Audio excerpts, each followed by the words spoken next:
Hello everyone, welcome to golden जगह 21। तो finally अगला क्लास लेके आ चुका हूँ आप लोगों के बीच। और आप सबको पता है, मध्यकालीन भारत के इतिहास की बात करूँ तो हम लोग जो है यहाँ तक लोधी वंश मतलब कि दिल्ली सल्तनत पूरे तरीके से कंप्लीट कर लिए हैं।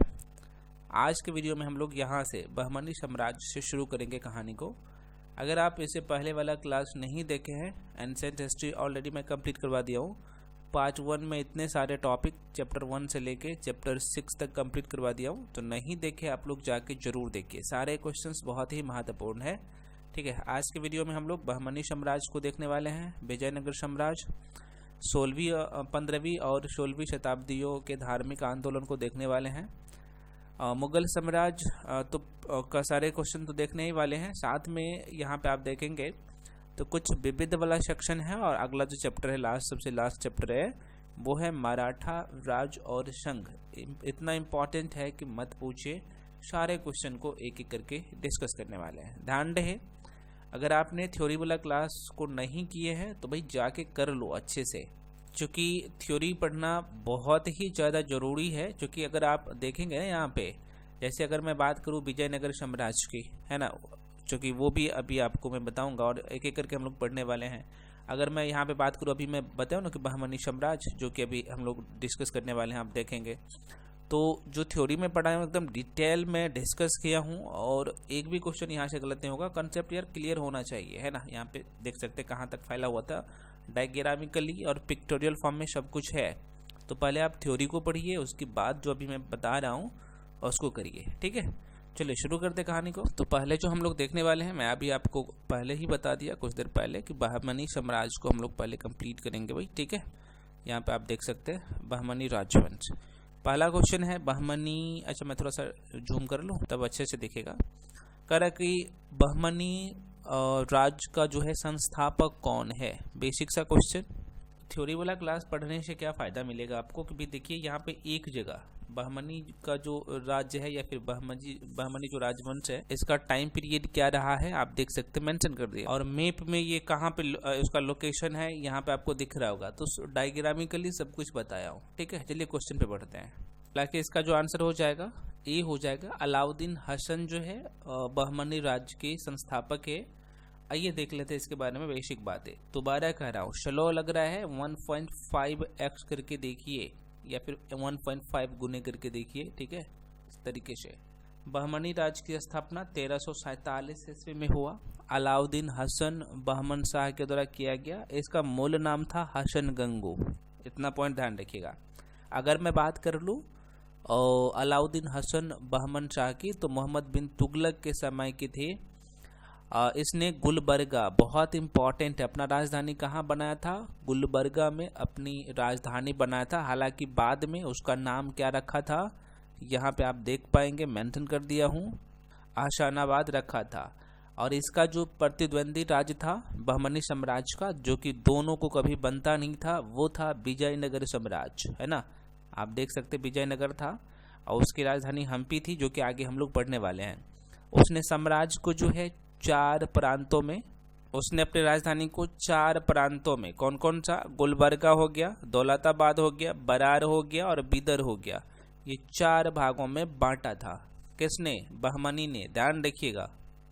चलिए अगला क्वेश्चन आपके सामने कह रहा है कि दक्षिणी चित्रकला का विकास कहाँ से हुआ है। बहुत अच्छा क्वेश्चन। तो आपने नाम जरूर सुना होगा बीजापुर गोलकुंडा का, है ना। तो आंसर क्या होगा, ए हो जाएगा। यहाँ पे मैं मेंशन भी कर दिया हूँ, दक्कन चित्रकला शैली का प्रधान केंद्र जो है बीजापुर था, और परंतु इसका विस्तार गोलकुंडा एवं जो है अहमदनगर राज्यों में भी था। ठीक है, एक क्वेश्चन और यहाँ से पूछे जाते हैं कि रागमाला के चित्रों का चित्रांकन दक्कन चित्रकला शैली में जो है विशेष रूप से किया गया है। बहुत इंपॉर्टेंट है। और एक क्वेश्चन और पूछे जाते हैं कि दक्कन चित्र शैली के महान संरक्षक कौन थे। ठीक है, तो इसका नाम था अली आदिल शाह। तो ये रागमाला महत्वपूर्ण है, वेरी वेरी इंपॉर्टेंट है, माइंड में रखिएगा। अगले क्वेश्चन पे बढ़ते हैं। अगला चैप्टर ही हम लोगों का आ गया विजयनगर साम्राज्य। ठीक है, चूँकि ये दक्षिण भारत के क्षेत्र में होगा, मैं आपको बता दिया हूँ। यहाँ पे विजयनगर साम्राज्य जो है इस क्षेत्र में फैला होगा, ऊपर में बहमनी होगा, इस तरीके से अभी मैं बताया हूँ ना, है ना, कुछ हल्का सा गुजरात का एरिया टच करता था बहमनी का, ठीक है। यहाँ पे विजयनगर होगा, अभी चर्चा करेंगे एक एक करके, आप लोग घबराना नहीं है आप लोगों को। चलिए, तो महत्वपूर्ण ये चैप्टर है। करेक्ट निम्नलिखित में से किसके द्वारा विजयनगर राज्य की स्थापना की गई थी? देखिए डायरेक्टली क्वेश्चन पूछा गया है, तो आप सबको पता है हरिहर एवं बुक्का नामक दो भाई थे, इन्होंने विजयनगर राज्य की स्थापना की। और इस राज्य का नाम जो है, मतलब कि जब विजयनगर राज्य का स्थापना करते थे तो संगम वंश के नाम से जाना जाता है। संगम, हालांकि इसके जो पिताजी थे हरिहर एवं बुक्का के, उनके पिताजी का ही नाम था, ठीक है। आइए देख लेते हैं। यहाँ पे कह रहे कि विजयनगर साम्राज्य का स्थापना हरिहर एवं बुक्का ने कब किया था? तो 1336 ईस्वी में की थी। इनके पिता का नाम संगम था, जो है उनके, देख सकते हैं यहाँ पे मेंशन भी कर दिया हूँ, उनके पिता संगम के नाम पर जो है इस वंश को जो है संगम वंश के नाम से भी आप लोग जानते हैं। विजयनगर को जो है यहाँ पे मेंशन कर है, देख सकते हैं, विजयनगर को स्थापित करने के लिए या फिर संस्थापित करने के लिए हरिहर एवं बुक्का ने अपने गुरु, क्या नाम था इसका गुरु का? हरिहर एवं बुक्का के गुरु का नाम क्या था? विद्यारण्य था, ठीक है। एक और गुरु था इनका जो वेदों के प्रसिद्ध, जिसका नाम था भाष्यकार सायन से शिक्षा ली थी। बुक्का प्रथम के बाद हरिहर द्वितीय जो है विजयनगर का शासक बना और इसने बहमनी साम्राज्य से क्या किया भैया? गोवा को छीन लिया था।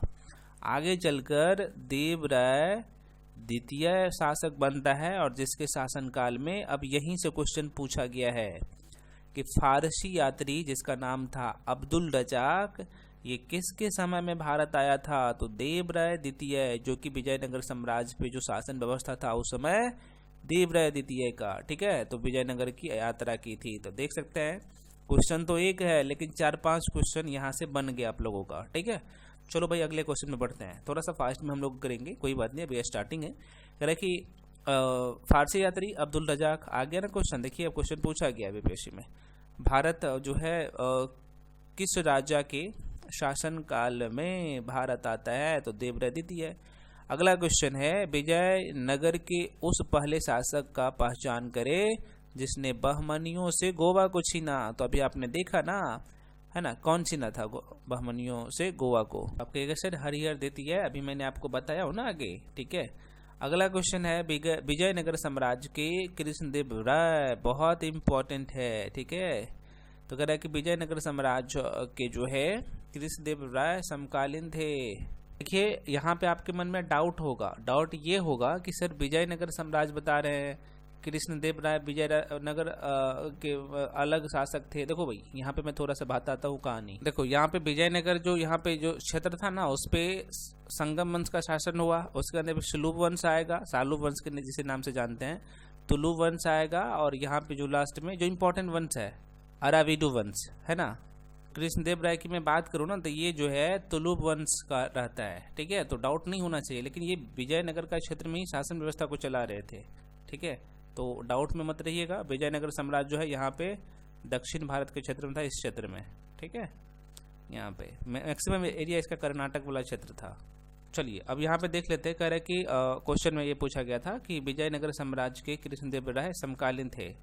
आंसर हो जाएगा सी, बाबर के, है ना। अभी देख लेते। करे बाबर ने अपनी आत्मकथा बाबरनामा में 7 भारतीय राज्यों का उल्लेख किया है, जिसमें 5 मुस्लिम राज्य, कौन कौन सा है? बंगाल, मालवा, दिल्ली, बहमनी, गुजरात, और 2 हिंदू जो राज्य थे वो कौन सा? मेवाड़ और विजयनगर था, ठीक है।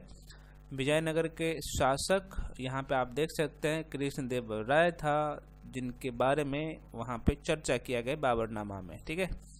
यहाँ पे देख सकते हैं जो कि बाबर के समकालीन थे। बाबर ने जो है बाबरनामा में लिखते हैं, यहाँ पे मेंशन भी है, देख सकते हैं, लिखा भी हुआ है कि बाबर ने उस तत्कालिक भारत का सबसे शक्तिशाली शासक कहा है कृष्णदेव राय को। और विजयनगर के जो है कृष्णदेव राय ने गोलकुंडा के युद्ध, बहुत इम्पोर्टेंट है, देख सकते हैं, गोलकुंडा के सुल्तान जिनका नाम था कुल्लू कुतुब शाह के साथ लड़ा। विजयनगर के शासकों में कृष्णदेव राय ने तेलुगु और संस्कृत साहित्य में सर्वाधिक योगदान भी दिया था। तो वेरी वेरी इंपॉर्टेंट पॉइंट है, माइंड में रखिएगा। बढ़ते अगले क्वेश्चन पे। नेक्स्ट क्वेश्चन है, विजयनगर के जिस सम्राट ने तेलुगु और संस्कृत साहित्य में सर्वाधिक योगदान दिया था, कौन हो जाएगा? तो आप कहिएगा अभी तो बता दिया आपने, कृष्णदेव राय हो जाएगा। ठीक है। अगला क्वेश्चन है, विजयनगर के राजा कृष्णदेव राय ने गोलकुंडा का युद्ध किस राजा के साथ लड़ा था? तो कुलुकुतुब शाह के द्वारा। अभी आपने देखा है ना, तो आंसर ए हो जाएगा। नेक्स्ट क्वेश्चन है, विजयनगर साम्राज्य का अवशेष कहाँ मिलता है? ये भी बहुत अच्छा क्वेश्चन है। तो कर्नाटक का हम्पी आप जानते होंगे, तो आंसर हो जाएगा यहाँ पे सी। करेक्ट। कर्नाटक के बेल्लारी जिले में स्थित हम्पी मध्यकालीन हिंदू एवं राज विजयनगर साम्राज्य की राजधानी थी। ठीक है। तो हम्पी कहाँ का राजधानी था? कौन से साम्राज्य का? विजयनगर साम्राज्य की राजधानी थी। यहाँ खंडहरों को देखने से जो है सहज ही प्रतीत होता है कि यहाँ पे आप देखेंगे किसी समय में हम्पी में जो है एक समृद्धशाली सभ्यता निवास करती थी। विजयनगर साम्राज्य की वित्तीय व्यवस्था का प्रमुख आधार भू राजस्व था। ठीक है, जिसे शिष्ट यहाँ पे शिष्ट कहा जाता है। और 1565 ईस्वी में विजयनगर और बीजापुर यहाँ पे आप देखेंगे गोलकुंडा अहमदनगर बीदर द्वारा निर्मित संघ के बीच यहाँ पे तालिकोटा या जिसे हम लोग राक्षस तगरी, मैंने आपको बताया भी हूँ, तगरी का युद्ध हुआ जिसमें विजयनगर का पराजय हुआ था। विजयनगर हार गए थे। तो तालिकोटा के युद्ध जो है वो अच्छा, कई बार प्रश्न पूछे जाते हैं कि तालिकोटा का युद्ध कब हुआ था। कांड है, ये आप देख सकते हैं थ्योरी वाला क्लास में। तालिकोटा या जिसे राक्षसी तगरी का युद्ध के नाम से जानते हैं, ये हुआ था 1565 ईस्वी में। ठीक है। किसके किसके बीच हुआ था यहाँ पे मैं मेंशन भी कर दिया हूँ। विजयनगर की तरफ से राम राय था, और ये जो आप देख सकते हैं दक्षिण संघ में यहाँ पे बीजापुर शामिल था, अहमदनगर था, बिदर था, गोलकुंडा था, और आदिल शाह के इधर से राम राय वर्सेस आदिल शाह के बीच में हुआ था। अगर मैं कहूँ तो एक तरफ से यहाँ पे हिंदू राजा था, और दूसरी तरफ से आप देखेंगे तो इधर से 4 जो है मुस्लिम शासक के द्वारा यहाँ पे यह युद्ध लड़ा गया था। ठीक है। इस पॉइंट को आप ध्यान रखिएगा। अली आदिल शाह का जीत हुआ था और राम राय हार गए थे और यहाँ पे मारे गए थे। ठीक है। खैर यहाँ पे डिटेल में चर्चा नहीं करूंगा, आप जाके वीडियो देख लेना, थ्योरी वाला क्लास। अगला क्वेश्चन आपके सामने है। क्वेश्चन कह रहा है कि विजयनगर साम्राज्य की वित्तीय व्यवस्था की जो है यहाँ पे मुख्य विशेषता क्या थी? तो आंसर क्या हो जाएगा? अभी बताया हो ना, भू राजस्व था, अभी आपने देखा है ना, यहाँ पे मेंशन भी कर दिया हो। ठीक है। अगला क्वेश्चन है आपके सामने, सन 1765 ईस्वी में कौन सा प्रसिद्ध युद्ध लड़ा गया था? अभी आपने देखा तालिकोटा का युद्ध, जिसे राक्षसी युद्ध के नाम से भी जानते हैं, है ना, मतलब राक्षस तगरी का युद्ध, राक्षस तगरी का युद्ध, तागरी का युद्ध। ठीक है। चलो भाई आगे बढ़ जाते हैं। 9 का आंसर हो जाएगा डी।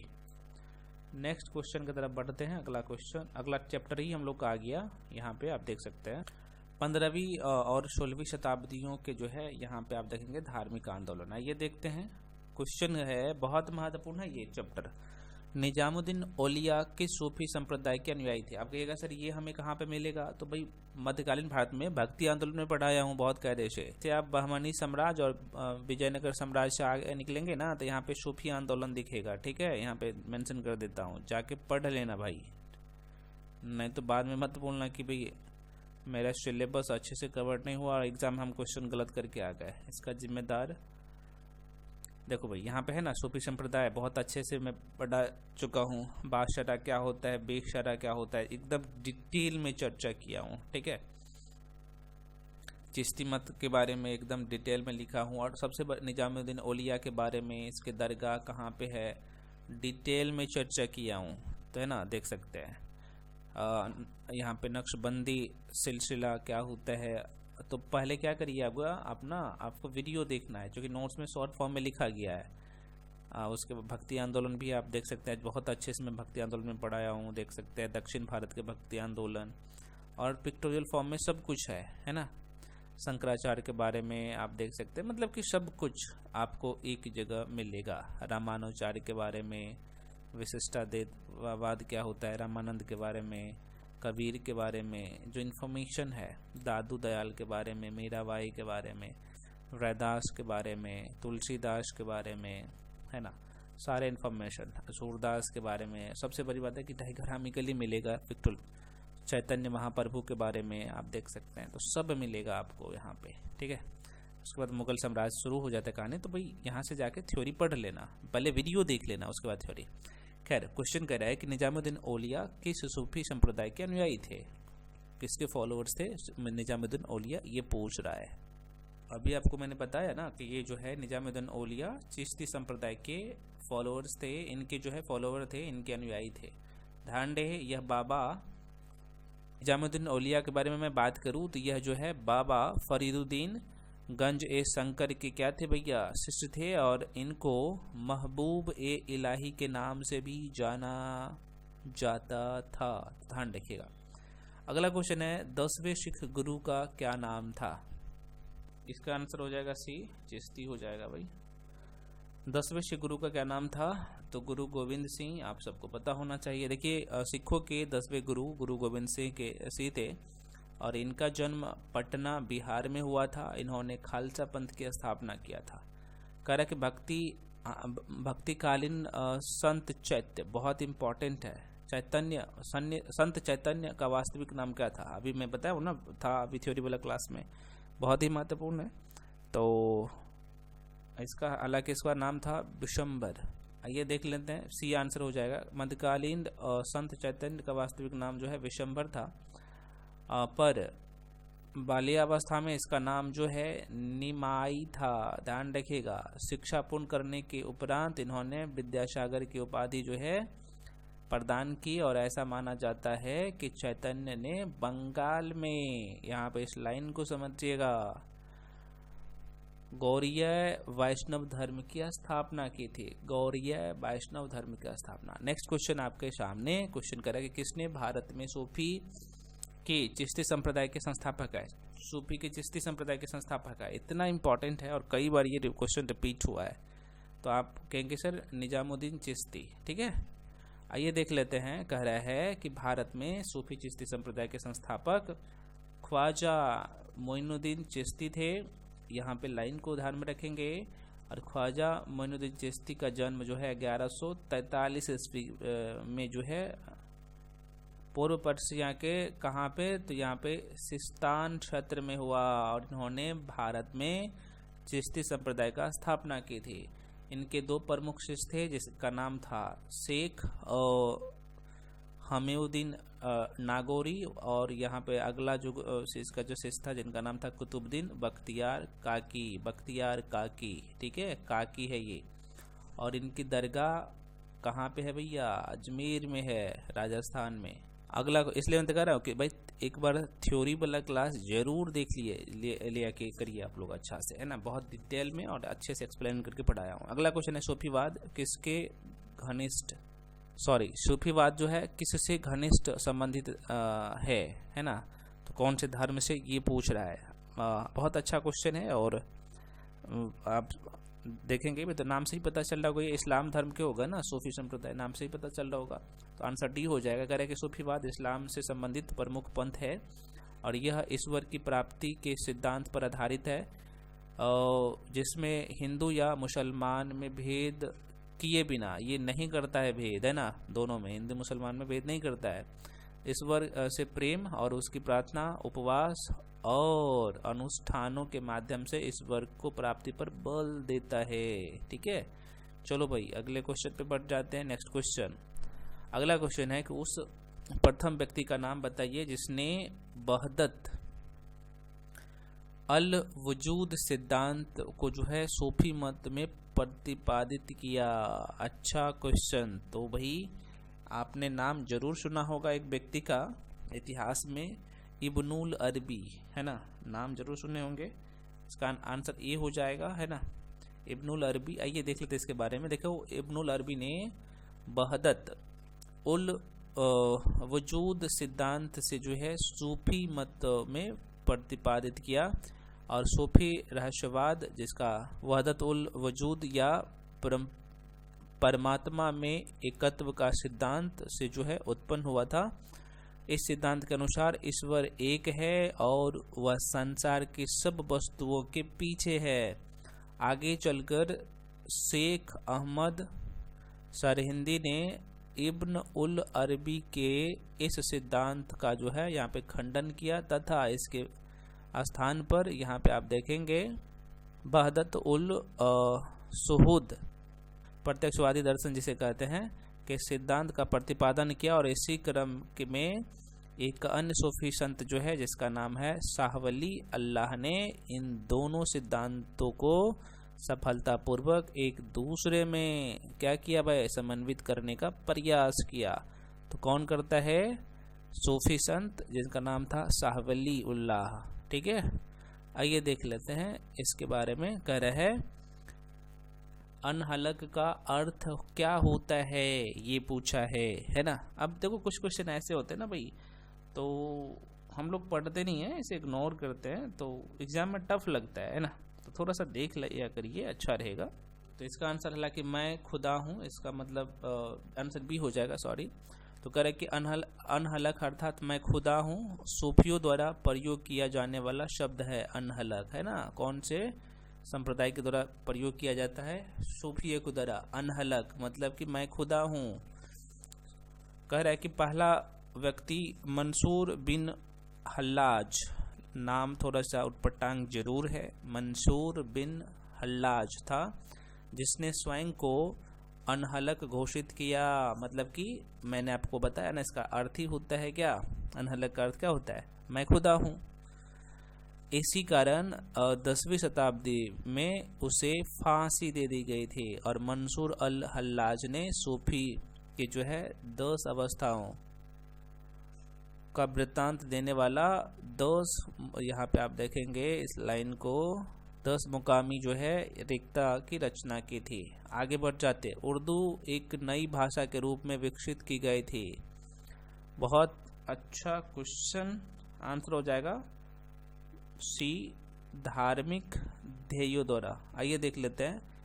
मध्यकालीन भारत में उर्दू भाषा का विकास सूफी संतों व भक्ति संतों द्वारा किया गया, जिन्होंने अपने उपदेशों को लोकप्रिय बनाने के लिए उस भाषा के माध्यम बनाया उर्दू भाषा का। और उर्दू एक जो है मिश्रित भाषा है, जिसमें अरबी भी शामिल है, फारसी भी है, तुर्की भी है, खरी बोली, ब्रज भाषा आदि इसमें शामिल है। तो ठीक है, तो उर्दू में देख ले सकते हैं क्या क्या है, सबका शब्दावली है उसमें।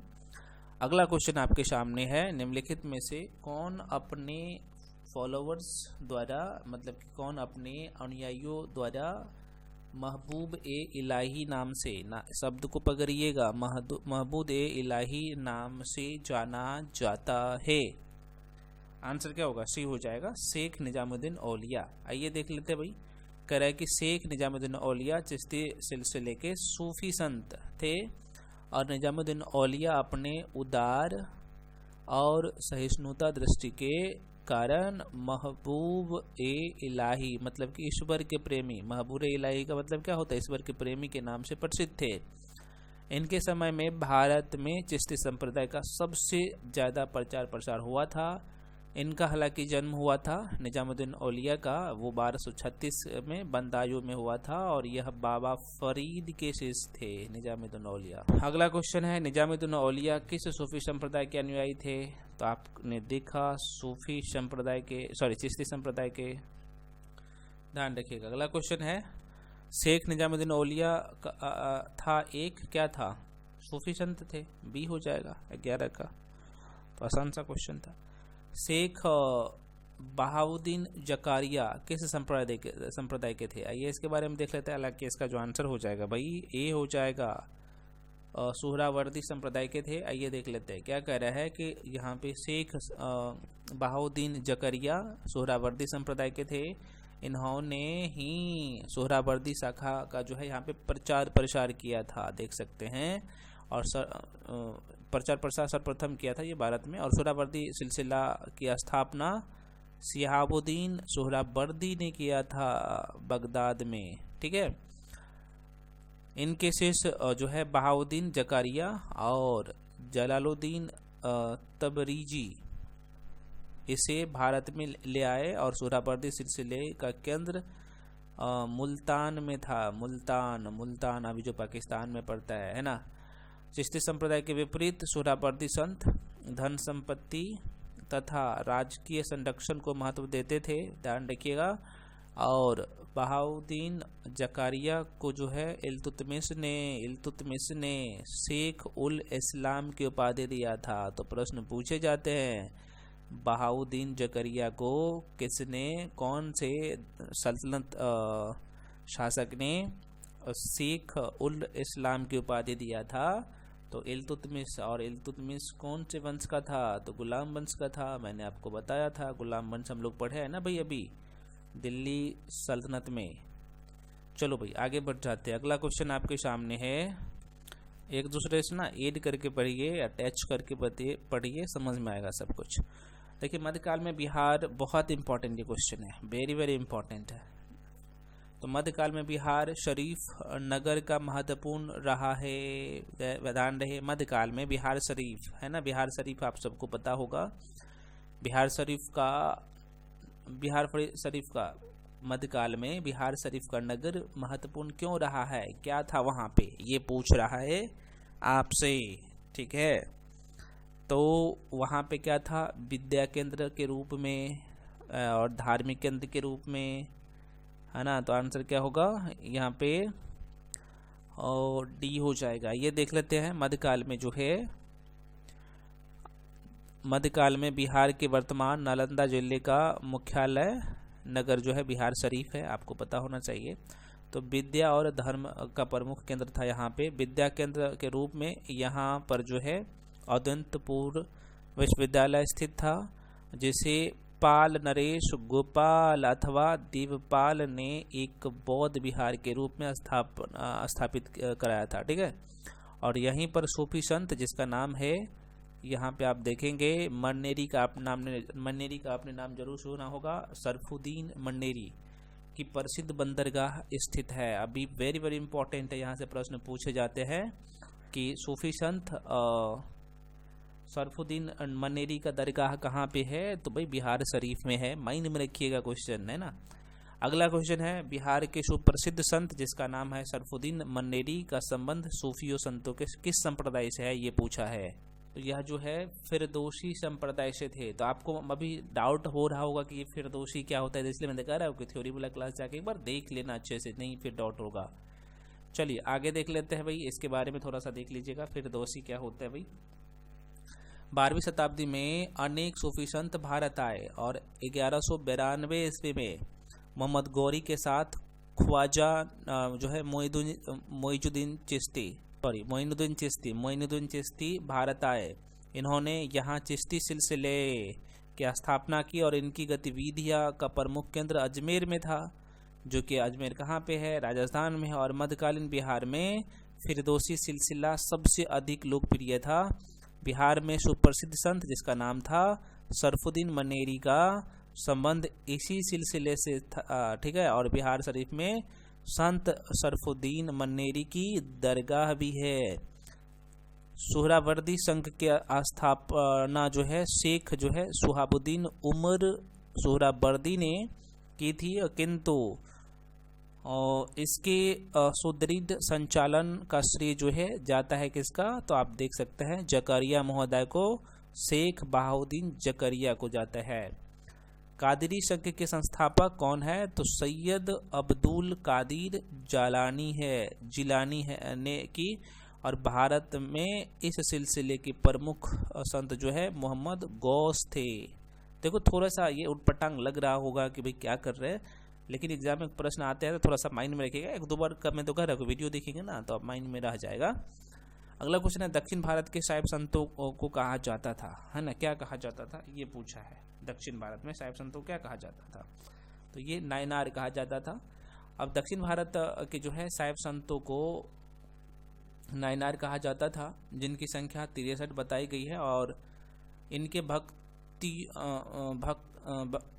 भक्ति गीतों को देवारम संकलन कहा जाता है। विष्णु के संतों को जो है यहाँ पे अलवर संत या अलवार संत कहा जाता था। जिनकी संख्या 12 थी। तो नयनार संतों की संख्या 63 और अलवर की 12।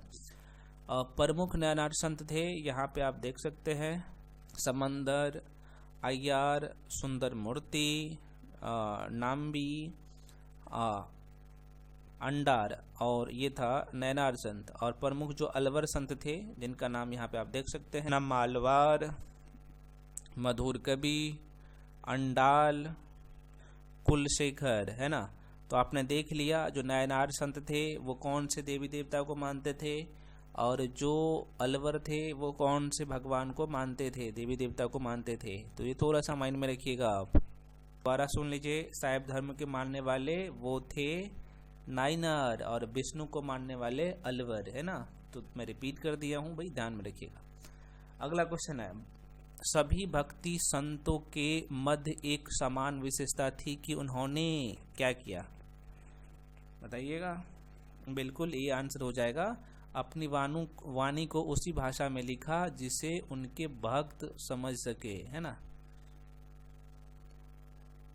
देखिए, भक्ति आंदोलन के सभी संतों ने जन प्रचलित बोलियों का प्रयोग किया जो सभी लोग आराम से बोल सकते थे, और ऐसा करने के कारण जाहिर सी बात है क्या होगा, जनता उनके संपर्क में रहेगा। अगर कठिन शब्दों का प्रयोग करेगा तो जाहिर सी बात है संपर्क में नहीं रहेगा, लोग उसके शब्दों को नहीं पकड़ पाएगा, उनकी भाषा नहीं पहचान पाएंगे, उनकी भाषा उनको समझ में नहीं आएगा, तो क्यों उनके पीछे लोग जाएगा, है ना। तो साथ ही ढंग से वे जनभाषाओं और उनके साहित्यों की समृद्धि के माध्यम भी बने। और कबीर ने सदुखड़ी भाषा, संत ज्ञानेश्वर ने मराठी भाषा, गुरु नानक ने पंजाबी भाषा के उन्नयन में यहाँ पे सराहनीय योगदान दिया। तो सब कुछ यहाँ पे ऐसे संत हैं जो कि अलग अलग भाषा का यहाँ पे थोड़ा सा प्रोत्साहन भी किया, ठीक है। चलो भाई, अगले क्वेश्चन पे बढ़ते हैं। नेक्स्ट क्वेश्चन, मत्स्येंद्रनाथ द्वारा स्थापित संप्रदाय का नाम क्या था। ये थोड़ा सा ध्यान रखिएगा, बहुत इंपॉर्टेंट है अभी ये, हालांकि न्यूज़ में भी था तो माइंड में रखिएगा। बी हो जाएगा, ये योगिनी कोल थे, ठीक है। तो भाई देखो, नाथपंथ संप्रदाय या जिसे हम लोग योगिनी कोल संप्रदाय कहते हैं, तो इसकी स्थापना 10वीं शताब्दी में कौन करता है, तो मत्स्येंद्रनाथ अथवा मंचिंद्रनाथ भी यहाँ पे लिखा रहता है, इन्होंने किया था। और इस संप्रदाय में जो है शिव को आदिनाथ मानते हुए 9 नाथों को दिव्य पुरुष के रूप में मान्यता प्रदान की गई। मत्स्येंद्रनाथ ने जो है अपने ग्रंथ जिसका नाम था कोल ज्ञान निर्णय, यहाँ पे देख सकते हैं, और अकुलवीर तंत्र में जो है इस संप्रदाय की चर्चा की।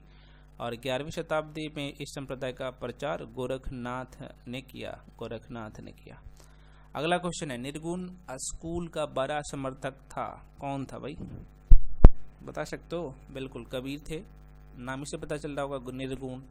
तो कबीर महोदय जो है कह रहा है कि कबीर जो है 15वीं शताब्दी या फिर 15वीं सदी के भारतीय रहस्यवादी कवि और संत थे। वे हिंदी साहित्य के भक्तिकालीन युग में जो है ज्ञानश्रयी मतलब विचारधारा, निर्गुण काव्यधारा के प्रवर्तक कवि थे। इस प्रकार कबीर दास निर्गुण स्कूल के बड़े समर्थक थे, आपको पता होना चाहिए। और यह सिकंदर लोदी के समकालीन थे, तो कई बार प्रश्न पूछे जाते हैं, ठीक है। अगला क्वेश्चन है, निम्नलिखित भक्तिकालीन संतों में से कौन कृष्ण का आराधक नहीं था, आराधक ने कृष्ण को नहीं आराधते थे, ये कह रहा है। तो अच्छा, यहाँ से क्वेश्चन ना कई बार ना आप डाउट में हम लोग गलती कर देते हैं, गलती नहीं करना है। कबीर आपने देख लिया ना, अभी छांट सकते हैं, बाकी मीराबाई होगा, चैतन्य महाप्रभु होगा, सूरदास होगा, तो ये तो थे। तो आंसर क्या होगा भाई, डी हो जाएगा। कौन नहीं था ये पूछा था, तो मीराबाई, चैतन्य तथा सूरदास सभी कृष्ण के आराधक भक्तिकालीन संत थे, जबकि कबीरदास भारतीय रहस्यवादी कवि थे। यहाँ पे कबीरदास भारतीय रहस्यवादी कवि एवं संत थे। वे हिंदी साहित्य के भक्तिकालीन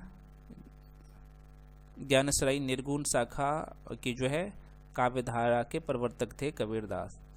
आगे बढ़ जाते, अगला क्वेश्चन है, भक्तिकालीन संत चैतन्य का वास्तविक नाम क्या था। ये क्वेश्चन पूछे जाते हैं, ठीक है ना।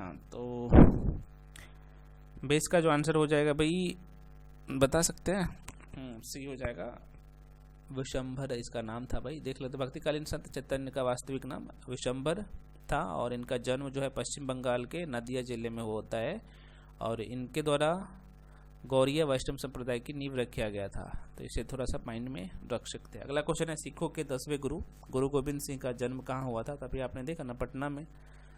अब देख लीजिए अगला, सिखों के 10वें गुरु गुरु गोविंद सिंह का जन्म पटना में कब होता है? ये डेट भी पूछ लेता है बीपीएससी। तो 22 दिसंबर 1666 ईस्वी में हुआ। इन्होंने 1699 ईस्वी में बैसाखी के दिन खालसा पंथ की स्थापना किया था। तो ये भी पूछे जाते हैं, खालसा पंथ का गुरु गोविंद सिंह जो है कब स्थापना करता है? गुरु गोविंद सिंह ने गुरु के पद को समाप्त करते हुए घोषणा की कि उनके बाद अब कोई गुरु नहीं होगा। गुरु गोविंद सिंह के बाद गुरु ग्रंथ साहिब सिख समुदाय के धार्मिक ग्रंथ है, आप सबको पता होना चाहिए, और वही गुरु होंगे। ये किसका कहना था?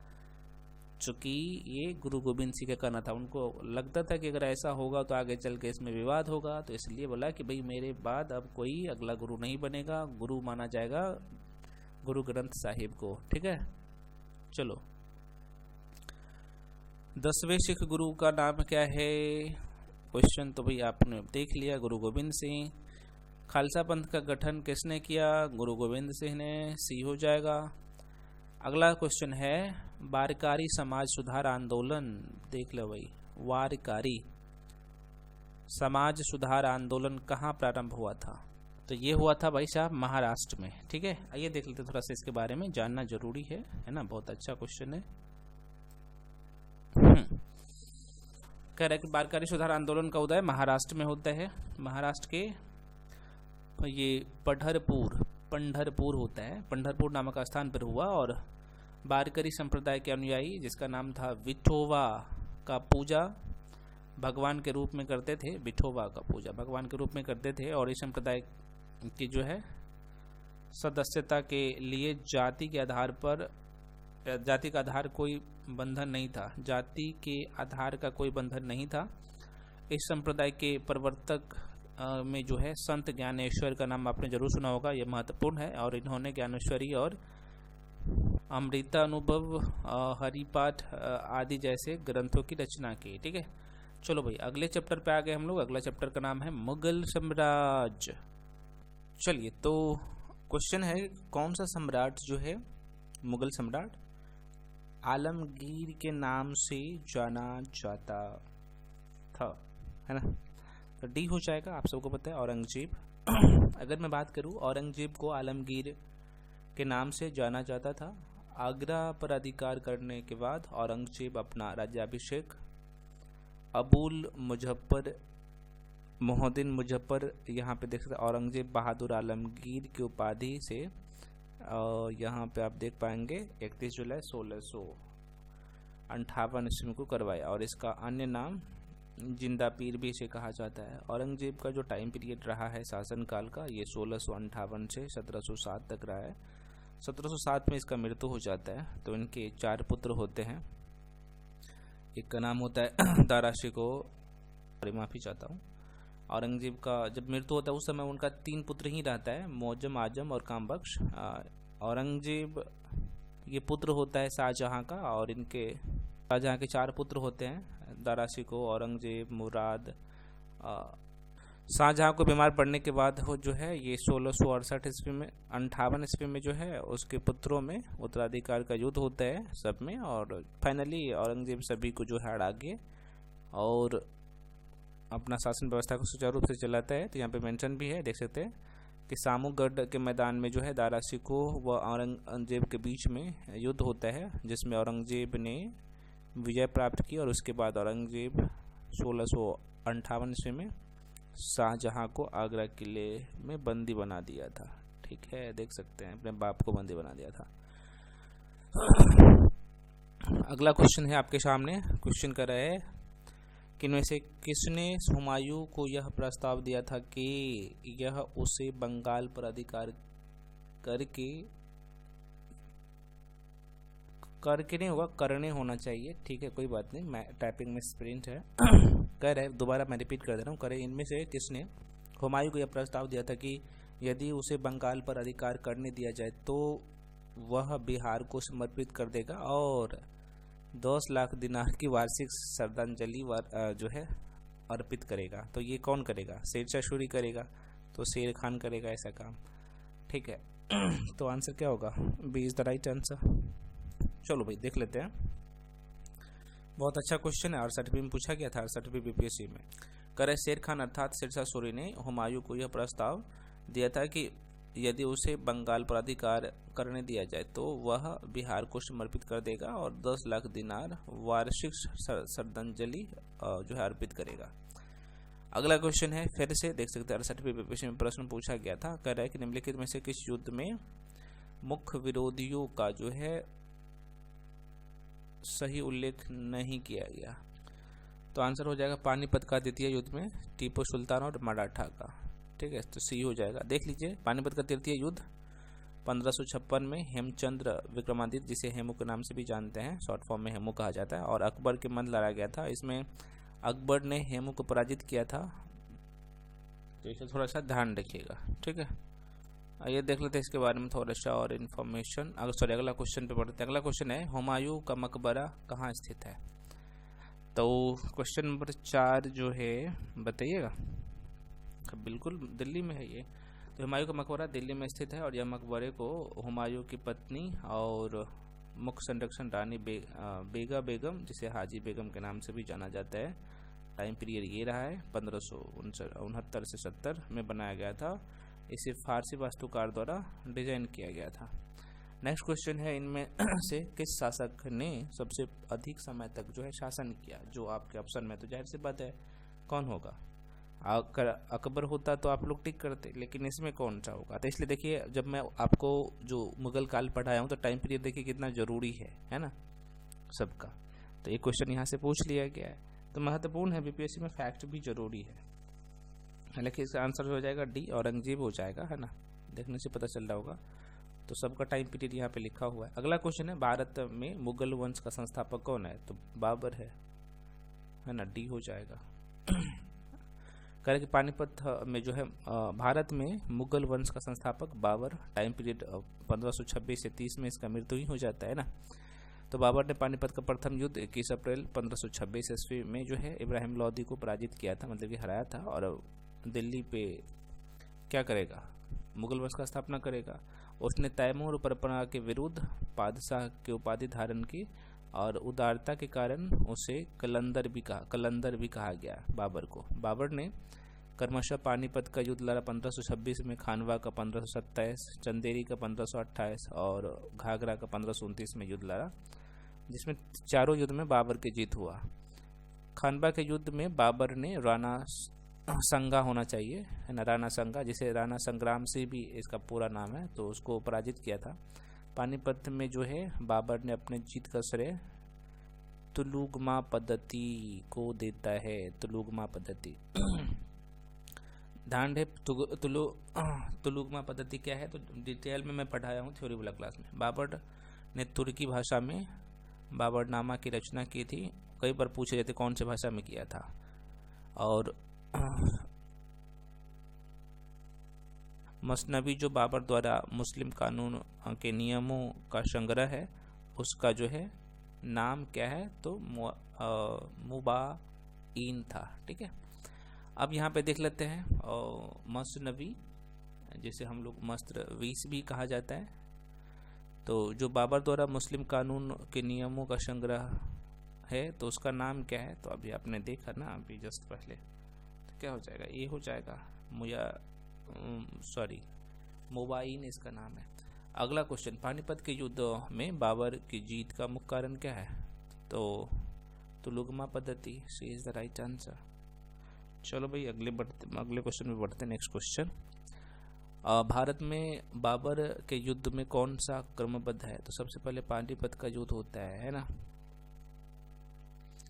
उसके बाद यहाँ पे खानवा का होगा, चंदेरी का होगा, सबसे लास्ट पे घाघरा का होगा। तो आंसर क्या होगा? सी होगा।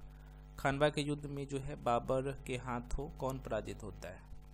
तो किसके किसके बीच में खानवा का युद्ध होता है, ये पूछना चाह रहा है। तो राणा संगा के बीच और बाबर के बीच में, इसमें बाबर का विजय होता है। बाबरनामा किस भाषा में? अब देखो ये क्वेश्चन पूछा गया है ना, एक बार नहीं कई बार रिपीट हुआ है, तो आंसर ए हो जाएगा। तुर्की भाषा में बाबरनामा लिखा गया है, तुर्क भाषा में। ठीक, चलो भाई अगले क्वेश्चन पे, हुमायूं द्वारा लड़े गए 4 प्रमुख युद्ध, हुमायूं के द्वारा लड़े गए 4 प्रमुख युद्ध, और आप कह रहे हैं कि अनुसार आपको क्रम में सजाना है, सबसे कौन लड़ा था, उसके बाद कौन, उसके बाद कौन। 12 नंबर का क्वेश्चन। तो आंसर देखो, सबसे पहले देवरा, उसके बाद चौसा, कन्नौज और सरहिंद का।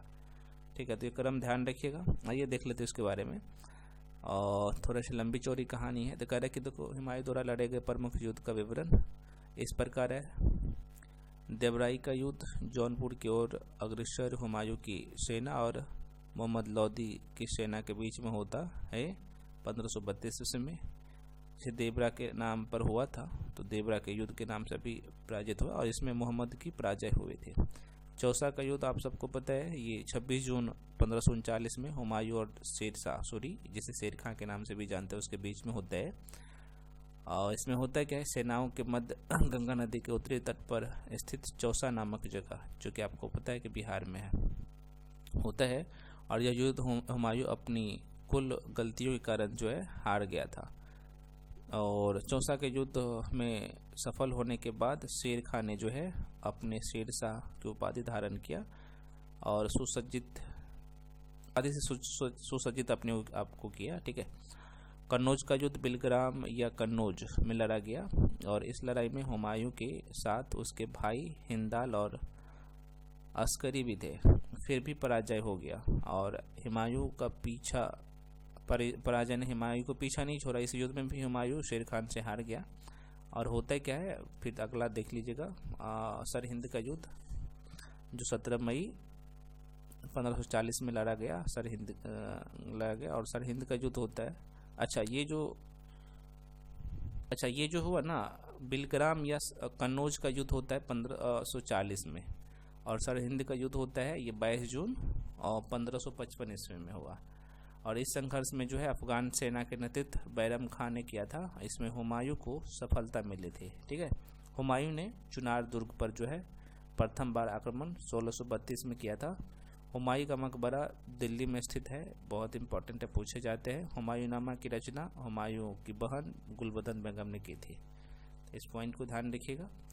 चलिए, हुमायूंनामा की रचना किसने? तो गुलबदन बेगम में। हुमायूं ने चुनार दुर्ग की प्रथम बार चुनार दुर्ग पर प्रथम बार आक्रमण कब किया था? तो ये 1532 में, ध्यान रखिएगा। आगे बढ़ जाते हैं। हुमायूं का मकबरा कहाँ पे है? दिल्ली में है। 16 जून 1539 में शेरशाह और हुमायूं के बीच में कहाँ युद्ध लड़ा गया था, है ना, ये पूछ रहा है 16 का। तो आंसर क्या होगा? डी हो जाएगा, चौसा। अगला क्वेश्चन, निम्नलिखित में से किस सुल्तान ने पहले हजरते आला की उपाधि अपनाई और बाद में सुल्तान की? बहुत अच्छा क्वेश्चन 17 का। तो आंसर सी हो जाएगा, शेरशाह सूरी। देखो भाई, इसके बारे में थोड़ा समझ लीजिए, शेरशाह सूरी के बारे में। तो बंगाल के शासक नुसरत शाह को हराकर शेरशाह सूरी ने जो है हजरत आला, यहाँ पे देखिएगा, हजरत आला और चौसा के युद्ध में हुमायूं को पराजित करके शेरशाह की उपाधि धारण किया था। और 1529 ईस्वी में नुसरत शाह ने दक्षिण बिहार पर आक्रमण किया, किंतु शेर खान ने उससे परास्त किया था, हरा दिया था। और शेरशाह ने प्रशासन की इकाई के रूप में परगना का विकास किया। शेरशाह के बारे में आरपी त्रिपाठी ने कहा कि भारत का एकीकरण करने के बाद मध्य पूर्व एवं पश्चिम एशिया का एकीकरण करना चाहता था।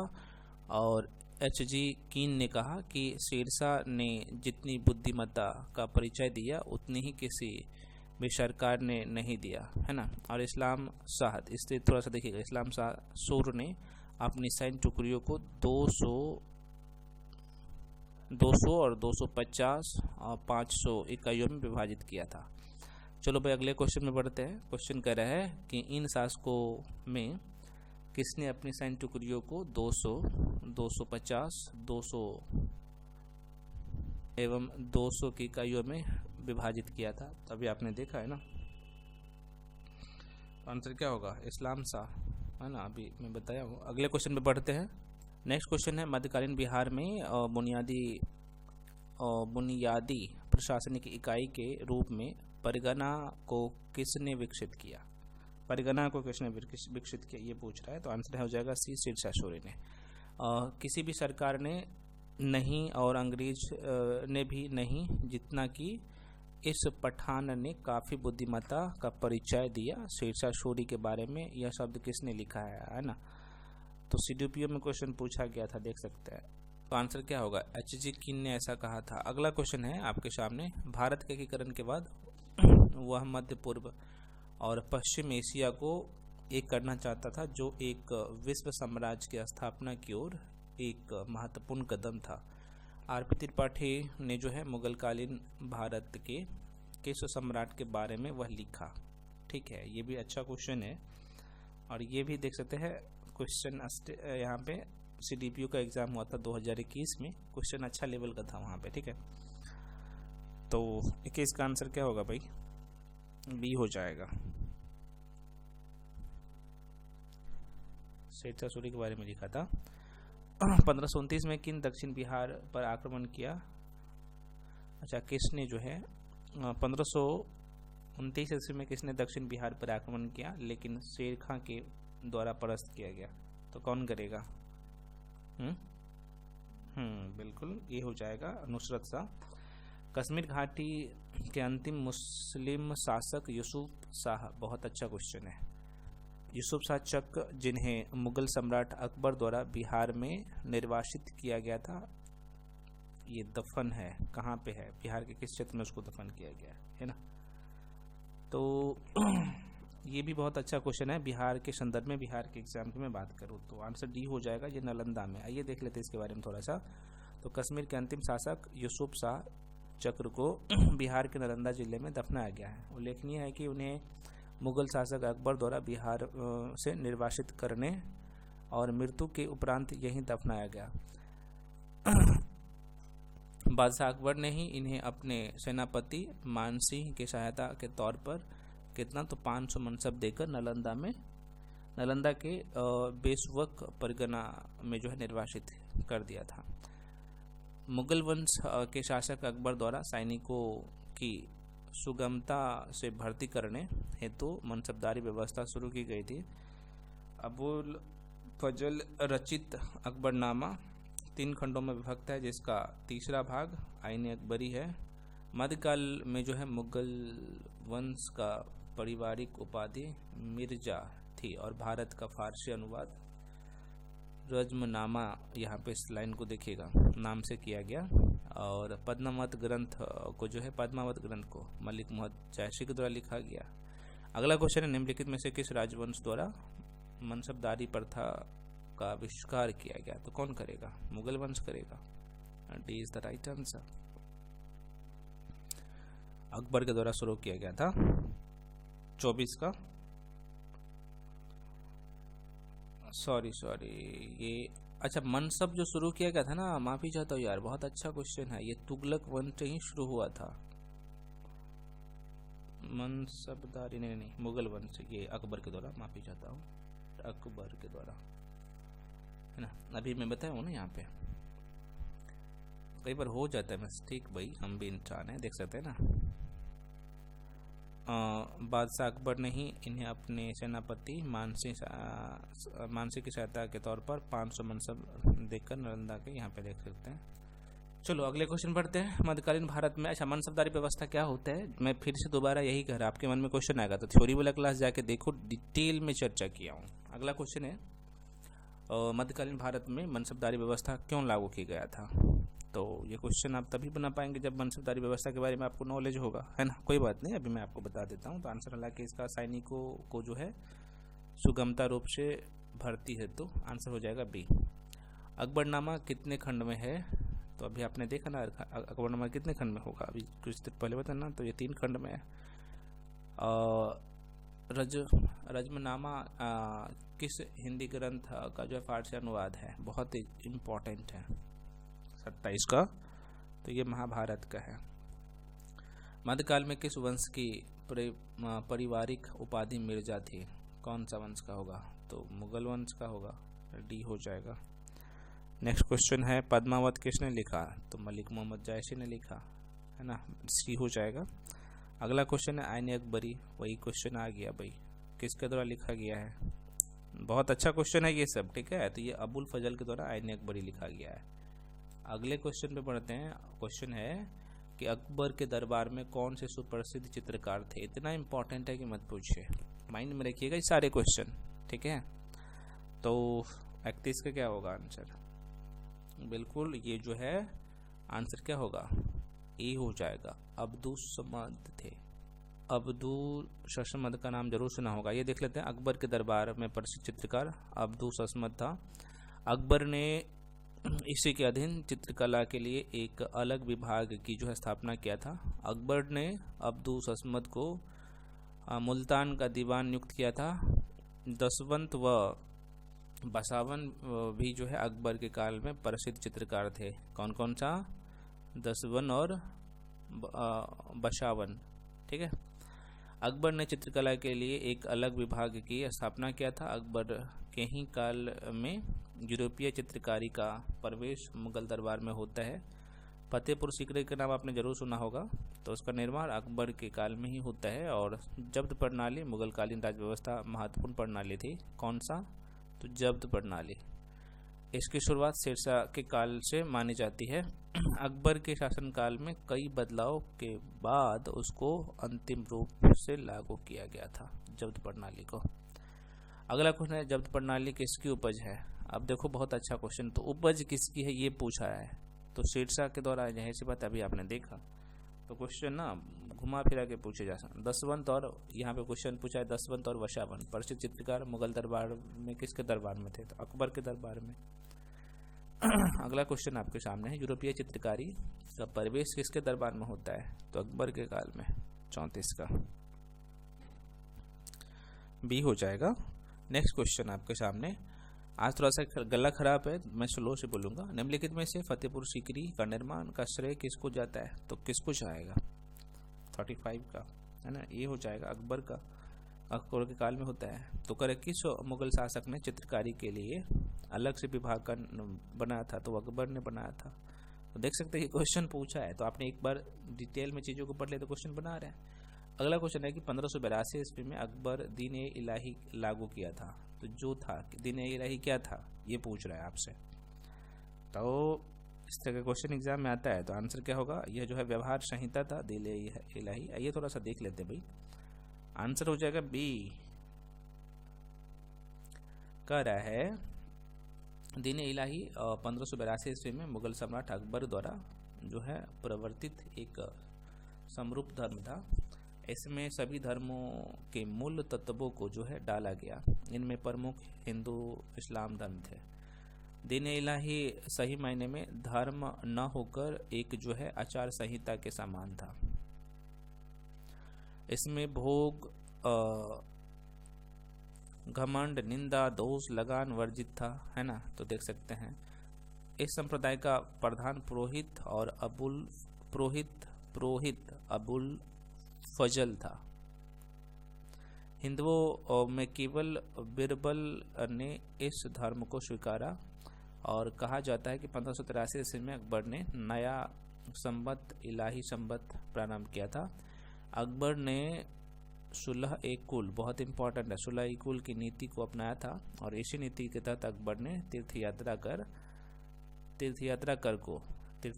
टैक्स को 1563 में समाप्त कर दिया था। अकबर के ही काल में ईस्ट इंडिया कंपनी का गठन किया गया 31 दिसंबर 1600 ईस्वी में। मुगल काल में मदद-ए-मास विद्वानों को विद्वानों को दी जाने वाली राजस्व मुक्त जो है अनुदत्त भूमि होती थी। चलो भाई अगले क्वेश्चन बढ़ते हैं। मुगल प्रशासन में मदद-ए-मास इंगित करता है, तो क्या था ये पूछ रहा है 38 का। तो बी हो जाएगा, विद्वानों को दी जाने वाली राजस्व मुक्त भूमि होता था, अनुदत्त भूमि। निम्नलिखित में से किस मुगल शासक ने तीर्थयात्रा कर जो है समाप्त कर दिया था, तो अकबर ने। भारत में जो है भारत में किसके शासनकाल में ईस्ट इंडिया कंपनी का गठन होता है? तो अकबर के शासनकाल में 31 दिसंबर, अभी दिखा है ना, आपने देखा है ना भाई, 31 दिसंबर 1600 ईस्वी में। अगला क्वेश्चन है, सन 1582 ईस्वी में दीन इलाही लागू किया गया था। दीन इलाही लागू किया गया था, अकबर के द्वारा लागू किया गया था ना, अभी बताया ना कि इसमें कौन कौन से धर्म थे, आपने देख लिया। अगला क्वेश्चन है,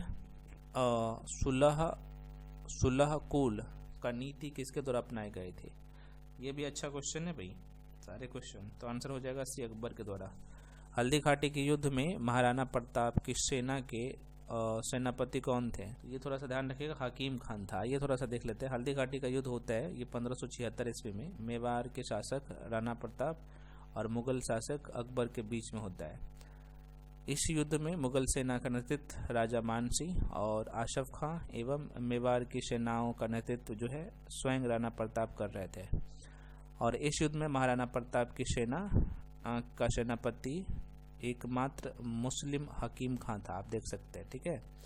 और युद्ध में राणा प्रताप की पराजय हुई। उसने भागकर जो है अरावली की पहाड़ी, जो अभी राजस्थान में मैक्सिमम एरिया है, वहां पे शरण लिया और अकबर ने बंगाल व बिहार को 1576 में मुगल साम्राज्य में मिलाया लिया था। तो ये बहुत इंपॉर्टेंट है, इस पॉइंट को ध्यान रखिएगा। अकबर के समय बिहार 7 जो है सरकारों में विभक्त था। अकबर के समय में बिहार 7 सरकारों में विभक्त था। अकबर का जन्म जो है राजपूत शासक राणा बिरबल के महल में हुआ था, आप देख सकते हैं। विलियम्स फिंच ने कहा कि अकबर के काल में इलाहाबाद 14 स्तंभ युक्त मंजिलों के निर्माण में कितना, तो 5000 से लेके 20,000 लोग और 40 साल तक काम किए थे। तो ये कुछ बेसिक बात है, ध्यान में रखिएगा। अकबर ने बंगाल तथा बिहार को मुगल सम्राट में कब मिलाया था? देख सकते हैं बंगाल और बिहार को कब मिलाया था? तो आंसर हो जाएगा भाई, क्या होगा, सी होगा। अभी देखे ना 1576 में। अगला क्वेश्चन है, यह कथन किसका था कि अकबर के प्रशासन में इलाहाबाद में 40 स्तंभ युक्त मंजिल के निर्माण में 5000 से 20,000 लोग ने 40 साल तक काम किया था? तो विलियम्स फिंच ने, अभी बताया हो ना, अभी देखे ना। अगला क्वेश्चन है, अकबर के राज्य के समय बिहार कितने सरकार में बटा हुआ था? बहुत अच्छा क्वेश्चन है। तो आंसर क्या होगा? अभी 7 देखे ना हम लोग। अगला क्वेश्चन है, किस राजपूत के महल में जो है सम्राट अकबर का जन्म हुआ, है ना? तो बहुत अच्छा क्वेश्चन है, ये सब क्वेश्चन पूछे जाते हैं। तो डी हो जाएगा, राणा बिरशाल, सॉरी बिरबल बोल दिया हो क्या, राणा बिरशाल हो जाएगा। मुगल चित्रकला किसके नेतृत्व में अपने शीर्ष बिंदु पर जो है थी? तो ये हो जाएगा जहांगीर के समय में। देखिए थोड़ा सा देख लीजिए, बहुत इंपॉर्टेंट है। तो मुगल चित्रकला जहांगीर के शासनकाल में अपने चरमोत्कर्ष पे थी, है ना, खूब विकास हुआ था, फला फूला था। उसने हेरात के अकारीजा के नेतृत्व में आगरा में जो है एक चित्रकला की स्थापना की। उसके समय के प्रमुख चित्रकार कौन कौन से थे? तो यहाँ पे फारूक बेग, दौलत, मनोहर आदि थे। जहांगीर ने जो है मनसबदारी में दुआस्पा और सिंहस्पा, इस लाइन को समझिएगा, प्रथा की शुरुआत किया था। तो कई बार डायरेक्टली प्रश्न पूछे जाते हैं कि भाई दुआस्पा और सिंहस्पा की शुरुआत किसने किया था? तो वो जहांगीर ने किया था, इस लाइन को समझिएगा। आगरा में एतमादुद्दौला का मकबरा जहांगीर के काल में नूरजहां ने बनवाया था। जहांगीर के काल में जो है ईरान के शासक, बहुत इंपॉर्टेंट है, और मुगल शासक के बीच में झगड़ा जो है कंधार को लेकर हुआ था, कंधार को लेकर। चलो अगला क्वेश्चन है, ईरान के शासक और मुगल शासक के बीच झगड़े जो हुई थी किसके लेके? कंधार को लेकर। दुआस्पा और सिंहस्पा किसने शुरू किया था? तो जहांगीर ने, अभी आपने देखा है ना। तो बहुत इंपॉर्टेंट ये सारे क्वेश्चंस हैं। अगला क्वेश्चन है आपके सामने, क्वेश्चन करा है कि वह यहाँ पे एतमादुद्दौला का मकबरा आगरा में किसने बनवाया था? तो कौन बनवाएगा, है ना? तो नूरजहां बनवाया था, अभी आपने देखा। अगला क्वेश्चन है, अंग्रेजी यात्री विलियम्स हॉकिंस किस मुगल सम्राट के समय भारत आता है? है ना। तो ये अकबर के समय में आता है। देखो भाई यहाँ पे देखिए, सर्वप्रथम 1608 ईस्वी में कैप्टन विलियम्स हॉकिंस इंग्लैंड के राजा जेम्स प्रथम के राजदूत थे। उसके राजदूत जो है ये सम्राट अकबर के नाम का पत्र लेकर, अच्छा सॉरी, अकबर के नाम का पत्र लेकर आता है, लेकिन ये दरबार किसके दरबार में आता है? जहांगीर के दरबार में आता है। माफी चाहता हूँ यार, बहुत अच्छा क्वेश्चन ये, जहांगीर के दरबार में आता है। नाम था चूंकि वो अकबर के नाम का लेटर था, है ना, लेकिन अकबर का मृत्यु हो जाता है उस समय, तो ये जहांगीर होता है ना। तो जहांगीर के दरबार में उपस्थित हुआ, और हॉकिंस तुर्की और फारसी भाषा बोल सकता था, तो जहांगीर उसे जो है, उससे दोनों भाषा वो जानते थे, तो उससे बहुत प्रभावित हुआ, और उसने हॉकिंस को 400 का मनसब तथा फिरंगी खां और इंग्लिश खां की उपाधि से सम्मानित किया था। ठीक है। हॉकिंस के बाद जो है 1615 ईस्वी में सर थॉमस रो जहांगीर के ही काल में भारत आता है, और सर थॉमस रो ने जो है जहांगीर के दरबार का, ये सजीव ने होगा, सही से वर्णन भी किया है। और मुगल शासक जहांगीर न्याय हेतु एक जंजीर, एक घंटी लटकाई थी, जिसे जंजीर ए आदिल कहा जाता था। पिटरा, ये पिटरा है, पिटरा ड्यूरा दीवारों में कीमती पत्थर व नक्काशी करने की एक जो है कला थी, जिसकी शुरुआत जहांगीर के द्वारा की गई थी। आइए बढ़ जाते हैं अगले क्वेश्चन पे। करें निम्नलिखित में से किस ने जहांगीर के दरबार का, अच्छा सजीव ही है ना, सजीव, अच्छा वहां पे सही था, ये सजीव ही वर्णन किया था। ठीक है।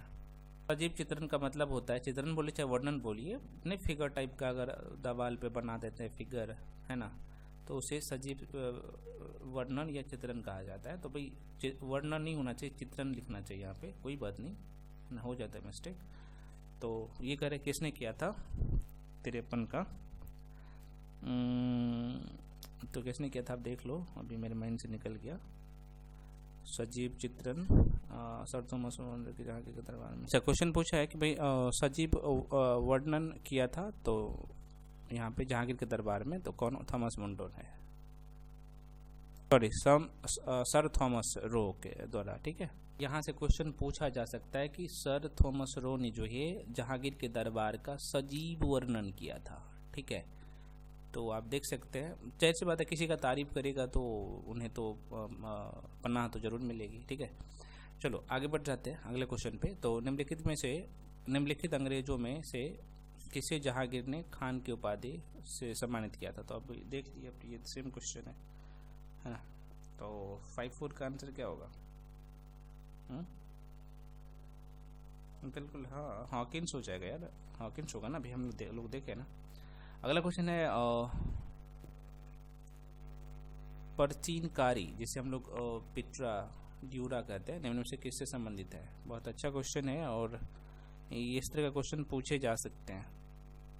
तो अभी आप कुछ देर पहले देखे है ना, ये मीनारों में ढेर, मीनारों में जो है, सॉरी मीनारों में नहीं होगा यार, ये हो जाएगा दीवारों में अर्धकीमती पत्थर जरकर जो है, मतलब कि लगाकर फूलों की नक्काशी करना, ये इसे हम लोग कहते हैं पिट्रा ड्यूरा।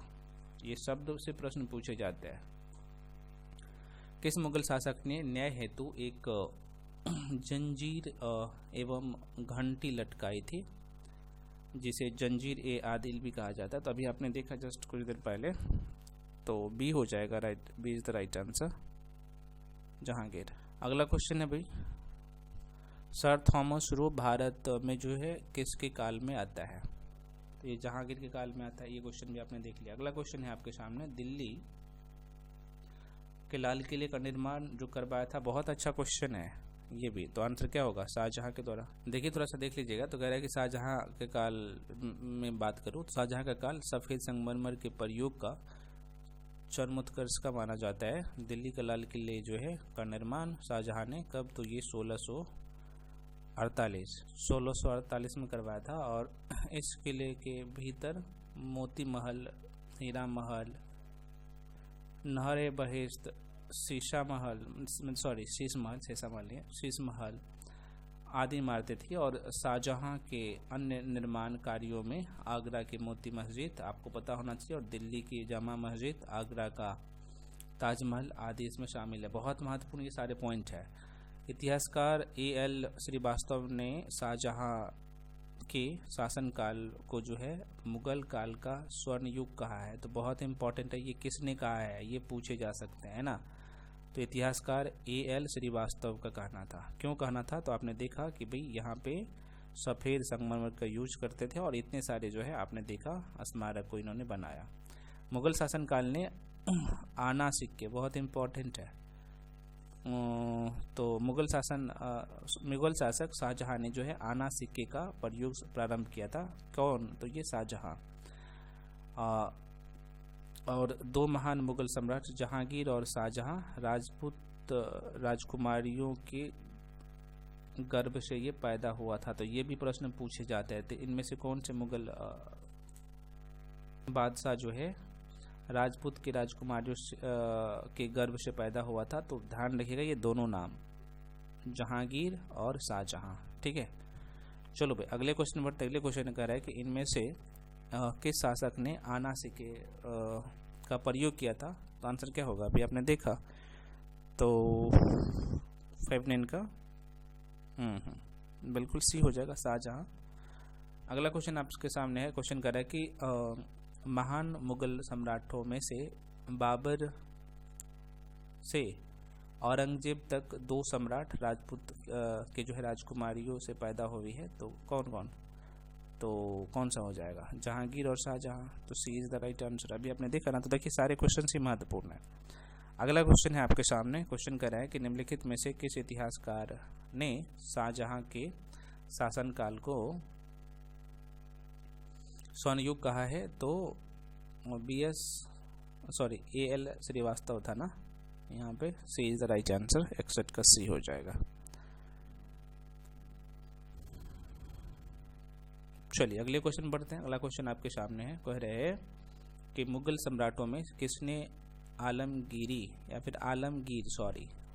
मुगल सम्राटों में किसने आलमगीर की उपाधि धारण किया। तो आंसर हो जाएगा औरंगजेब। अभी देख लीजिए थोड़ा सा। तो मुगल सम्राट औरंगजेब पहला और एवं एकमात्र मुगल शासक था जो राज्याभिषेक 2 बार करवाया। और इन्होंने पहला जो राज्याभिषेक करवाया था 31 जुलाई 1658 ईस्वी में दिल्ली में। दूसरा राज्याभिषेक जो कि वास्तविक राज्याभिषेक 15 जून 1659 ईस्वी में दिल्ली में। अबुल मुजफ्फर मोहिद्दीन मोहम्मद औरंगजेब बहादुर आलमगीर बादशाह की गाजी की उपाधि धारण के साथ जो है ये किया था। और मुगल शासक औरंगजेब ने सबसे अधिक समय तक 49 वर्षों तक जो है यहाँ पे शासन व्यवस्था को चला था मुगल बादशाह में। औरंगजेब द्वारा चलाए गए जिहाद का अर्थ दारुल इस्लाम था और सतनामी मुख्यतः कबीर के अनुयायी थे जिसे औरंगजेब के काल में विद्रोह किए थे, मतलब कि जिसने औरंगजेब के काल में विद्रोह किए थे। सर्वप्रथम मुगल शासक औरंगजेब ने 1686 ईस्वी में ब्रिटिश के विरुद्ध संघर्ष किया था।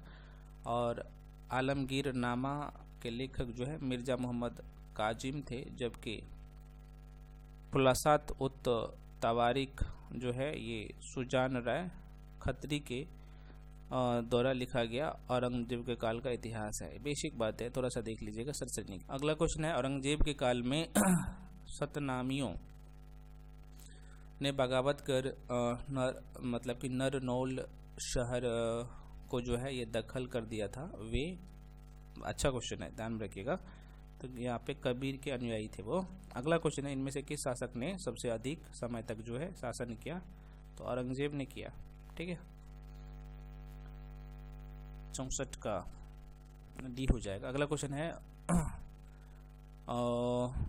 खुलासात उत तवारीख किसने लिखा। बहुत अच्छा क्वेश्चन है और इस तरह का क्वेश्चन पीपीएससी में आता है अब। ठीक है, 65 का ध्यान रखिएगा, आंसर हो जाएगा सुजान राय खत्री। आलमगीर नामा किसने लिखा। आलमगीर नामा किसके द्वारा लिखा गया है। बिल्कुल मिर्जा मोहम्मद काजिम के द्वारा। अगला, सर्वप्रथम किस मुगल शासक ने ब्रिटिश के विरुद्ध संघर्ष किया था। ये भी बहुत अच्छा क्वेश्चन, सर्वप्रथम ये बोल रहा है, ठीक है, इसलिए महत्वपूर्ण हो जाता है 67 का। हाँ, दारुल इस्लाम, अरे भाई हम ये पूछ रहे हैं 67 का। हाँ, मिर्जा मोहम्मद 67 का भाई।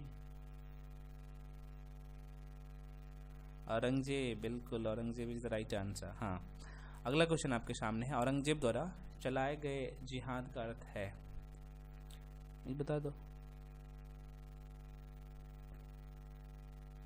बी हो जाएगा, बिल्कुल दारुल इस्लाम।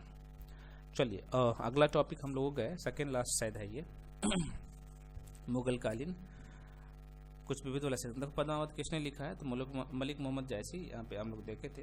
तो पद्मावत की रचना मलिक मोहम्मद जायसी द्वारा की गई थी और हिंदी भाषा की अवधी बोली में लिखा गया है, ठीक है, और यह जो है चौपाई दोहों में लिखी गई है।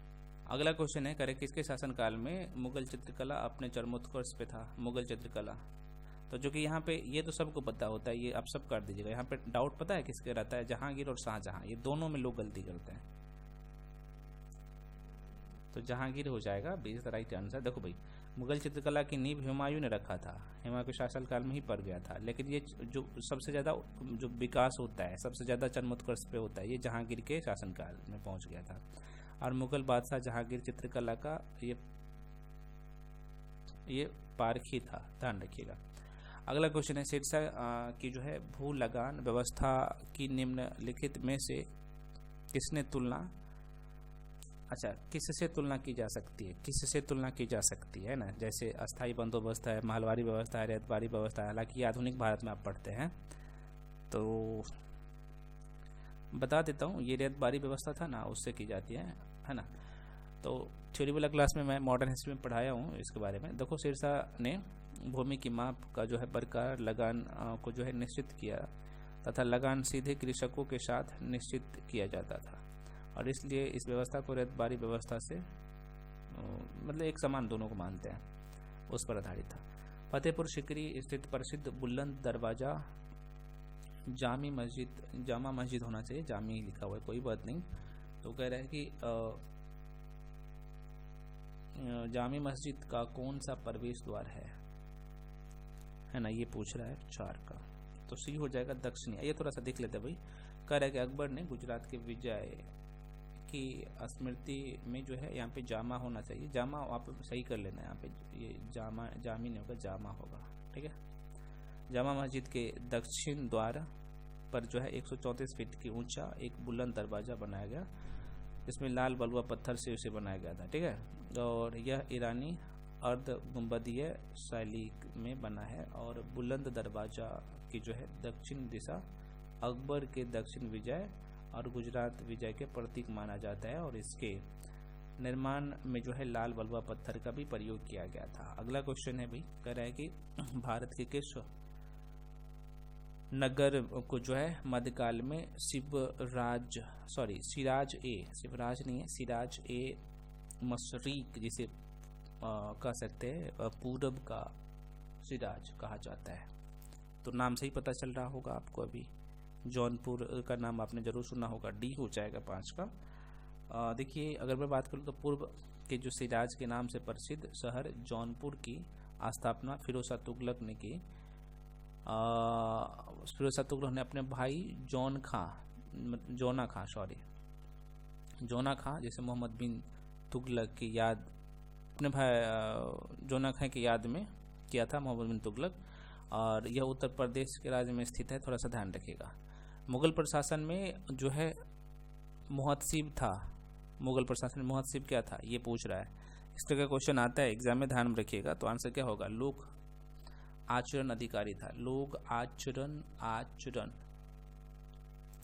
चलो भाई, देखो यहाँ पे कह रहा है मुगल काल में मुहतसबी लोक आचरण अधिकारी था, प्रजा के जो है यहाँ पे नैतिक चित्रण की देखभाल करने के लिए, मुख्यतः यह देखने के लिए प्रजा इस्लाम के कानून के अनुसार आचरण कर रही है या नहीं, है ना। जबकि मीर बख्शी सैन्य विभाग का प्रमुख होता था, आपको पता होना चाहिए, और प्रजा के आचरण को जो है यहाँ पे शुद्ध रखने के लिए बादशाह अकबर ने नगरों में जो है मदिरा विक्रय और वेश्यालयों जो होता है ना उस पर जो है निषेध कर दिया था। वेश्याओं को जो है नगर से बाहर स्थान दिया गया था, जिसे क्या कहा गया है, शैतानपुरी कहा गया था, है ना। चलो भाई अगले क्वेश्चन पे बढ़ते हैं। नेक्स्ट क्वेश्चन आपके सामने क्वेश्चन है कि यहाँ पे दास्तान ए अमीर हमजा है, ये दास्तान ए अमीर हमजा का चित्रांकन किसके द्वारा किया गया? बताओ। बिल्कुल सी हो जाएगा, मीर सैयद अली। थोड़ा सा देख लीजिए इसके बारे में। तो देखिए, हमजा नामा मुगल चित्रकला की जो है ये प्रथम महत्वपूर्ण कृति है। इसे दास्तान ए अमीर हमजा भी कहा जाता है और यह कुल 1200 चित्रों का संग्रह है। हमजा नामा को पूर्ण करने के लिए मीर सैयद अली को जो है यहाँ पे पर्यवेक्षक नियुक्त किया गया था और हुमायूं के समय में 2 महान चित्रकार मीर सैयद अली, इस लाइन को देखिएगा, और ख्वाजा अब्दुल असमद थे। और अब्दुल असमद द्वारा बनाई गई कुछ कृतियों का संकलन जहांगीर की जो है गुलशन चित्रावली में किया गया है। उस्ताद मंसूर का नाम आपने जरूर सुना होगा, एवं अबुल हसन जहांगीर के सर्वश्रेष्ठ चित्रकार थे। इन्हें बादशाह ने जो है क्रमशः नादिर उल असर, उस्ताद मंसूर को जो उपाधि से दिया था बादशाह के द्वारा, ये नादिर उल उसर, और अबुल हसन को जो दिया गया था जहांगीर के द्वारा, यहाँ पे देख सकते हैं, नादिर उल जमा की उपाधि से प्रदान किया गया था। उस्ताद मंसूर को दुर्लभ पशुओं और पक्षियों का जो है चित्रण काफ़ी नॉलेज था, तो इसलिए उसी का जो है चतीरा कहा जाता था। और इसकी महत्वपूर्ण कृति साइबेरिया का जो है बिरला सारस तथा बंगाल का एक पुष्प है। ठीक है, ये कुछ बेसिक बातें हैं। आगे बढ़ जाता है। निम्नलिखित में से किस मुगल बादशाह ने अंग्रेज को उनके व्यापार में मदद करने के लिए महत्वपूर्ण फरमान जारी किया था? ये सब आप लोग जानते होंगे, आंसर हो जाएगा फारूक शैयर का नाम जरूर सुना होगा। तो देखो, दरबार में आए ब्रिटिश शिष्टमंडल डॉक्टर हैमिल्टन द्वारा जो है किए गए इलाज से खुश होकर ये जो है फारूक शैयर 1717 ईस्वी में, जाहिर सी बात है उनको बीमारी से पीड़ित थे बेचारे फारूक शैयर, तो उनको इलाज किया गया डॉक्टर के द्वारा। हैमिल्टन डॉक्टर का नाम था, और उससे खुश होकर एक शाही फरमान जारी करता है जिसे ईस्ट इंडिया कंपनी का मैग्ना कार्टा कहा गया। मैं फिर से कर रहा हूँ, ये सब मैं बहुत डिटेल में पढ़ा चुका हूँ। तो अगला क्वेश्चन है, मयूर सिंहासन पर बैठने वाला अंतिम मुगल बादशाह कौन था? बी हो जाएगा मोहम्मद शाह। देखिए, मोहम्मद शाह मयूर सिंहासन पर अंतिम मुगल बादशाह था बैठने वाला। मोहम्मद शाह के समय फारस का जो नादिर शाह था 1739 ईस्वी में भारत पर आक्रमण किया, करनाल के युद्ध में मुगल सेना को पराजित किया। वापस जाते समय मयूर सिंहासन और कोहिनूर हीरा ये अपने साथ लेके गया था नादिर शाह। मयूर सिंहासन तख्ते ताउस जिसे कहते का निर्माण कौन करवाया था? तो शाहजहां ने करवाया था। और कोहिनूर हीरा गोलकुंडा की खान से निकाला गया था। शाहजहां ने ही कोहिनूर को मयूर सिंहासन में जो है जकरवाया था कोहिनूर हीरा को। अगला क्वेश्चन है, जवाबित का संबंध किससे है ना 10 का, ये हो जाएगा राज्य कानून से। नेक्स्ट क्वेश्चन देखो, जवाबित का आशा है राज्य कानून से, लॉ ऑफ स्टेट से है। जब कोई शासक देश काल परिस्थिति के अनुसार प्रशासनिक सुविधाओं के लिए कोई कानून बनाता है तो वह जो है कानून जवाबित कानून होता है। कोस मीनार क्या है भाई, जरा सा देख लेना, अच्छा क्वेश्चन है ये, तो वेरी वेरी इंपॉर्टेंट है ये कोस मीनार। बिल्कुल, एक दूरी निर्धारक है ये कोस मीनार, नाम से ही पता चल रहा है कोस मीनार ने, हम लोग कहते हैं एक कोस है 2 कोस है, इस तरीके से ध्यान रख सकते। कोस मीनार जो है एक दूरी निर्धारक है। देखिए, कोस मीनार अर्थात दूरी मापने का एक पैमाना है, इसे मील स्तंभ भी कहते हैं। इसका निर्माण अफगान शासक शेरशाह सूरी के द्वारा किया गया था और शेरशाह सूरी द्वारा निर्माण कराए गए ग्रैंड ट्रंक रोड के किनारे हर कोस पर जो है यहाँ पे मीनारें बनाई गई थी।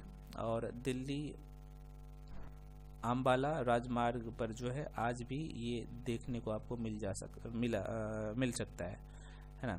और हरियाणा में 49 कोस मीनार है, थोड़ा सा ध्यान रखिएगा हरियाणा में।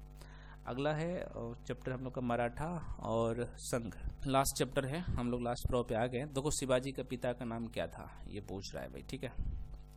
तो आप सबको पता है भाई इसका पिताजी का नाम शाहजी था। आइए देख लेते हैं, शिवाजी के पिता का नाम शाहजी भोसले थे। शिवाजी का जन्म होता है भाई 6 अप्रैल 1627 ईस्वी में।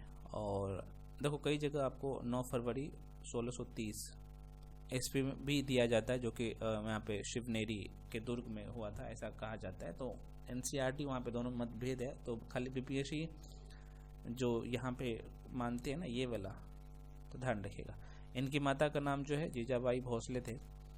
सर्वप्रथम किस मराठा पेशवा ने सहायक संधि को स्वीकार किया था, ये पूछ रहा है अगला क्वेश्चन। बिल्कुल यहाँ पे बाजीराव द्वितीय। ये देख लेते भाई, बसिन की संधि होता है ये 1802 में।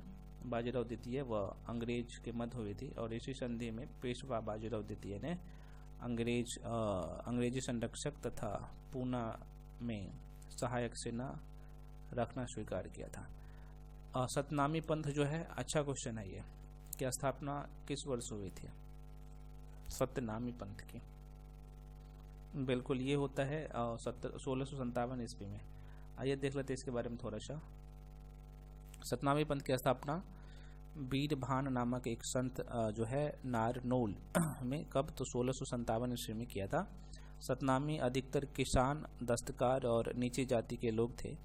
सत्य एवं ईश्वर में विश्वास रखने के कारण अपने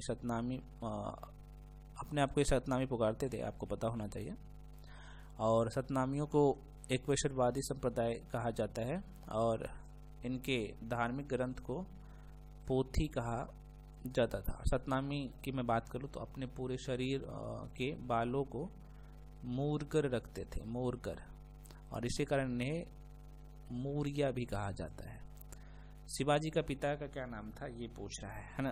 तो आपने देख लिया इसके। अच्छा, शिवाजी के पिता का क्या नाम था?